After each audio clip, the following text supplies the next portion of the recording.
Are you ready to uncover the astonishing secrets of your intuition? In this video, we delve into the unbelievable science behind those gut feelings and sudden insights, guided by the timeless wisdom of philosopher Alan Watts. As we reveal how neuroscience and ancient philosophy intersect, we invite you to explore this mystery with us. Engage by liking and commenting. Your participation helps us tailor content that fascinates and informs you. Dive in and discover where intuition truly comes from. Okay, let's talk about that feeling. You know the one I mean. That little nudge, maybe. Yeah. That impulse to go left when you planned on going right. Or that weird feeling someone's about to call, and then boom, the phone rings. Exactly. Or that knot in your stomach screaming, "Hold on!" even when everything looks totally fine. We call it intuition. And yeah, it's one of those fascinating mysteries, isn't it? Right inside our own heads. It's that immediate knowing. It just arrives, skips all the logical steps. Yeah, no pros and cons list. It just lands.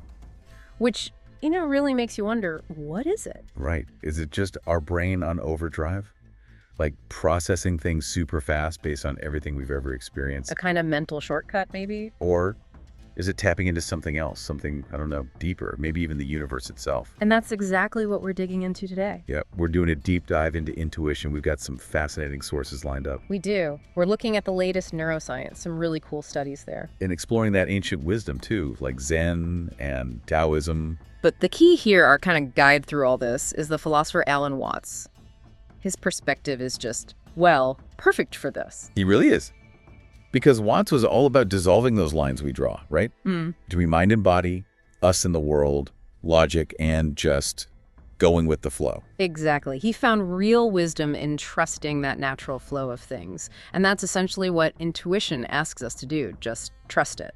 Think about it. We've all had that strong hunch, that sudden insight that came out of nowhere. Everyone has. So the question is, should you trust it?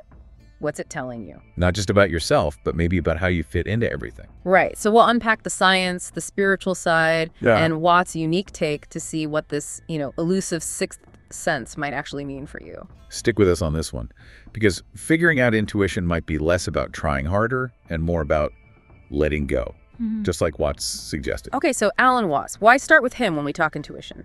Well, his whole philosophy, which was really soaked in Zen and Taoism, is basically this huge invitation to trust spontaneity, to trust the way things naturally unfold. And those qualities, spontaneity, trust, they're the heart of intuition, aren't they? Totally.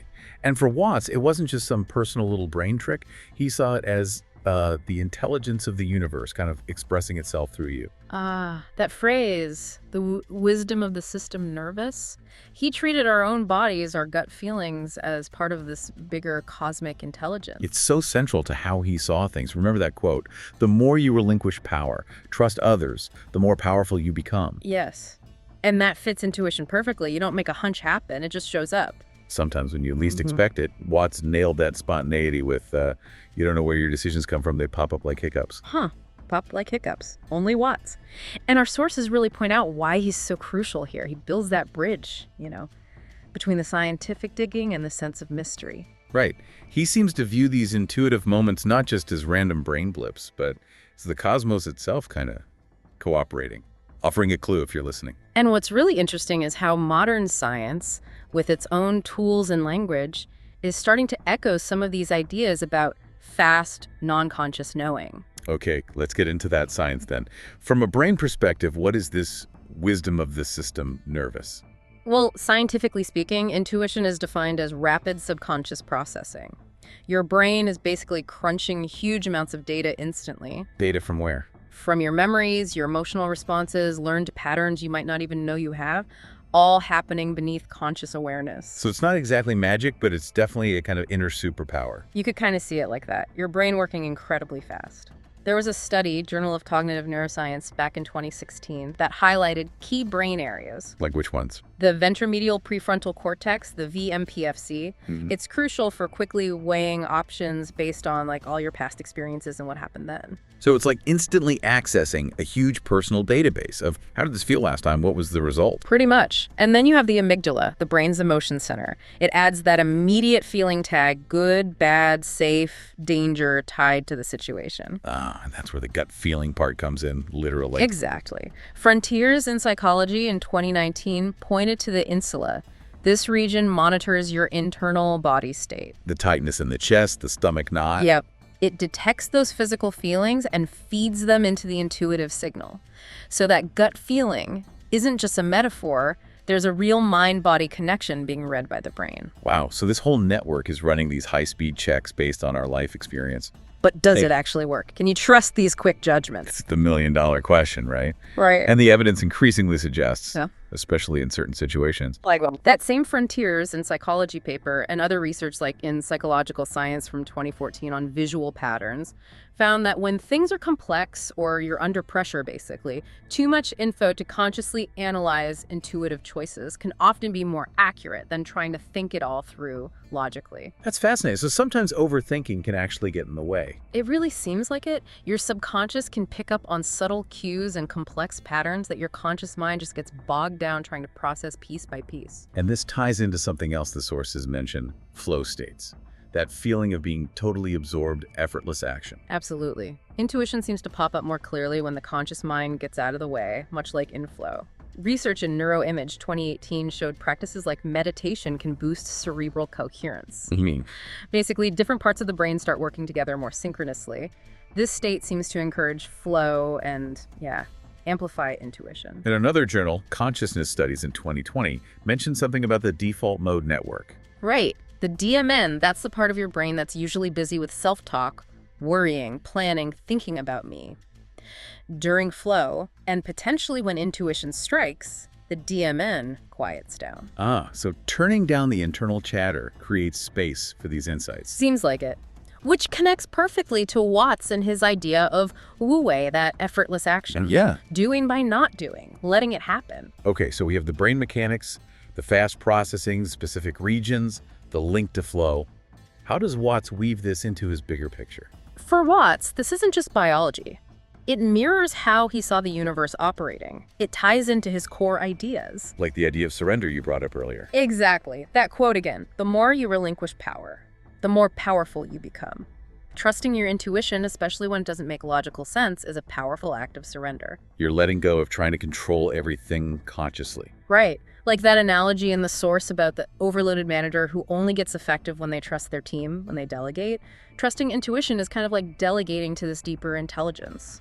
And intelligence Watts would call the wisdom of the system nervous. Absolutely. His example of waking up just before the alarm. For Watts, that wasn't just biology.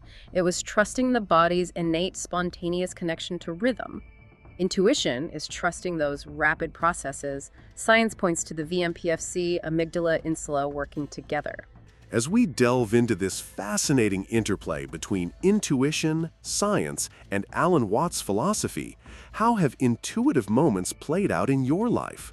Have you found that trusting your gut leads to rewarding outcomes? Or has it ever taken you down unexpected paths? We invite you to share your insights and stories in the comments below. Your perspectives not only enrich our discussion, but also offer new vantage points for others to consider. If you find this exploration enlightening, please give us a like and subscribe to our channel for more deep dives into these captivating subjects. Your engagement ensures that you stay connected with our community as we continue to unravel these mysteries. Now, let's return to our intriguing discussion.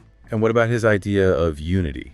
Everything being connected. Yeah, for Watts, the separation we feel between ourselves and the world, or even between different people, was ultimately illusory. He said, the more you let go of it, the more you realize self and other. So those intuitive moments where you feel deeply connected to someone far away or feel drawn to a place. Watts would see those as hints of that underlying unity, like the illusion of separation momentarily dissolving. It's like a peek behind the curtain.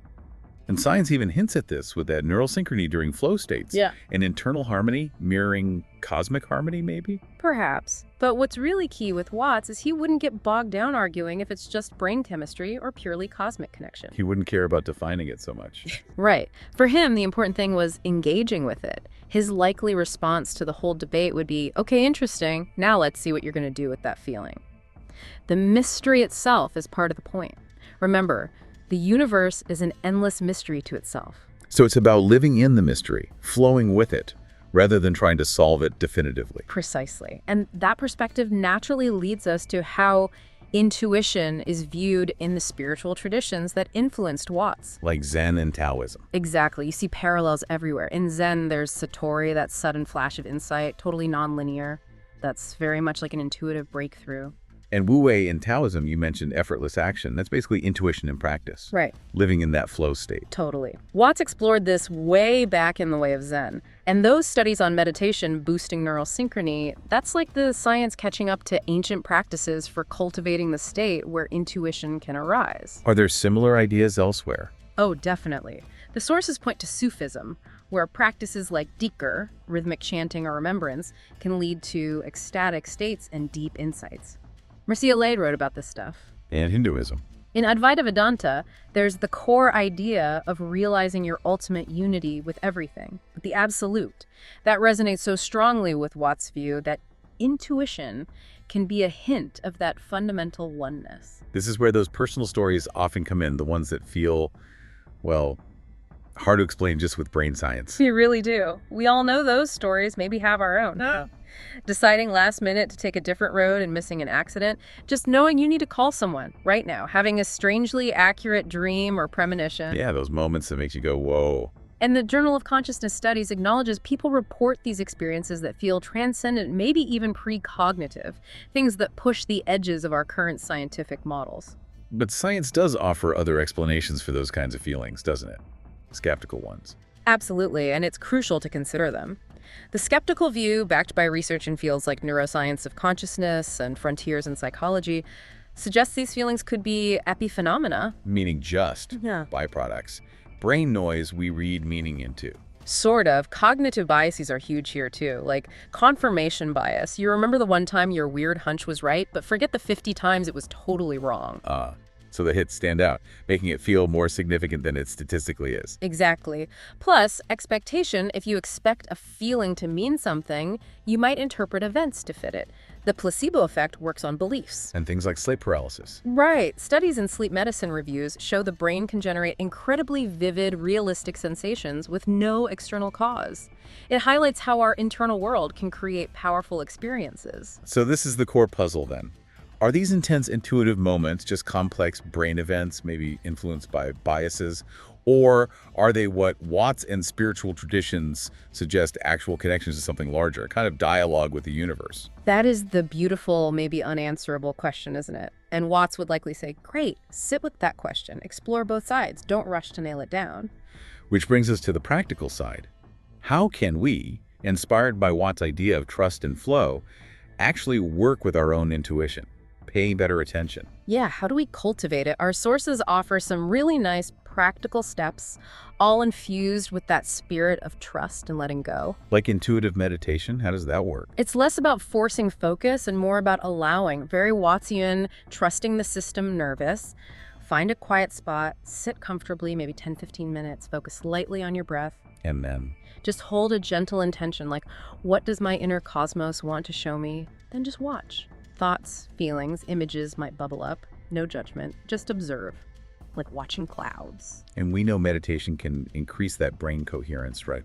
Opening the channel. Exactly. It helps create that receptive state. And definitely have a notebook handy. Jot down anything that surfaces right after. Which leads right into the next practice, the intuition journal. Yes. This is super practical. It helps you learn your own intuitive language and builds on that idea that just paying attention sharpens your accuracy. So what do you log? Get a dedicated notebook. Whenever you notice a hunch, write it down. What was going on? What did the feeling itself feel like? Physical, a thought, an image. What did you do about it? And what happened? And reviewing this helps you see patterns. For sure. Over weeks or months, you start to see, okay, this kind of feeling tends to be accurate versus it's probably just my anxiety talking. Plus, these kinds of reflective practices can even reduce stress. And the sources mentioned Watts-inspired rituals. A cosmic pause. Yeah, Watts saw rituals not as rigid rules, but as ways to celebrate and participate in the flow of the universe. So this is a simple, personal version. How would you do it? Pick a regular time, maybe just 5 minutes daily. Find a spot you like. Maybe hold an object that feels meaningful. Close your eyes. Quietly affirm something like, I trust the flow, or I am connected, echoing Watts' vibe. Visualize yourself part of that vast cosmic web, tapping into that sense of synergy and connection. Right. And research suggests contemplative practices might boost gamma waves linked to insight. The key is making it your ritual, meaningful to you, and doing it respectfully, not just copying traditions you don't belong to. Okay, so for someone totally new to this, what's the quick start guide? All right, beginner's guide. 1, get a notebook just for this. Set your intention. I'm exploring intuition, trusting the flow. 2, Try the simple meditation 10, 15 months, maybe 3-4 times a week. Quiet space, breath focus, gentle question, no insights after. 3, the journal. Yep. Log hunches daily or whenever they pop up: context, feeling, action, outcome. Look back weekly. 4, the pause. Cosmic pause. 5 minutes daily. Your time, your space, your object maybe. Visualize connection, affirm trust. Make it personal. And finally, Be mindful. Learn to tell intuition from fear or wishful thinking. Get professional help if you feel overwhelmed. Healthy skepticism is good test hunches where you don't bet the farm on every feeling, and always be respectful of practices. It sounds like it's really about experimenting, paying attention, and learning to trust that inner voice with Watts as a guide. exactly, engaging with the mystery in a hands-on way, seeing where that trust takes you. So what a journey today. We've really dived deep into intuition. We have looked at the brain science, how Watts saw it connecting to flow and trust, the echoes in spirituality, and those important skeptical points too. From brain circuits firing to maybe these profound cosmic whispers.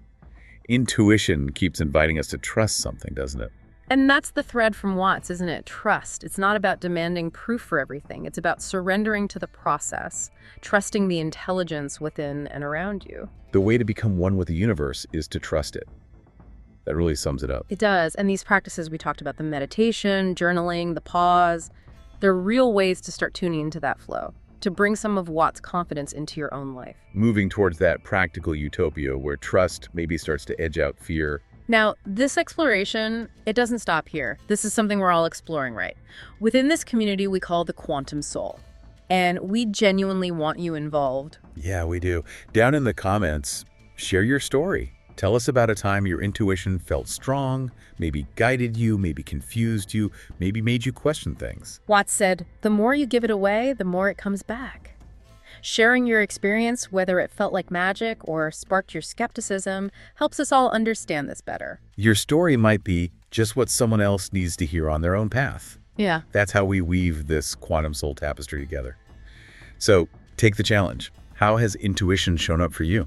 And if you got something valuable from this deep dive today, if you enjoy exploring where science, spirituality, and philosophy connect, well, consider subscribing. Yeah, subscribe and maybe share this with someone else who's curious about these kinds of mysteries. We're definitely going to keep exploring topics like this, things like cosmic meditation, going beyond the brain, or maybe the science of synchronicity through Watts' eyes. So subscribe to join us for those future deep dives. Each one is another chance to connect your own journey to that bigger cosmic flow. Remember, Watts, the universe is an endless mystery to itself.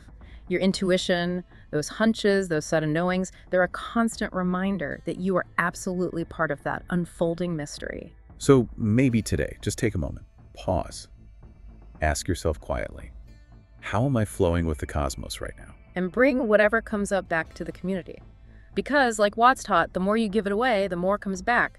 So, what have you discovered about your intuition through our deep dive today? Are you inspired by Watts' call to trust in the flow of the cosmos? Share your stories and thoughts in the comments. Your experiences add valuable layers to our community conversation. Click on one of the videos on your screen to keep this journey going. Remember, your intuition is part of the cosmic dance we're all engaged in. Keep exploring, keep trusting, keep asking those questions. Until the next deep dive.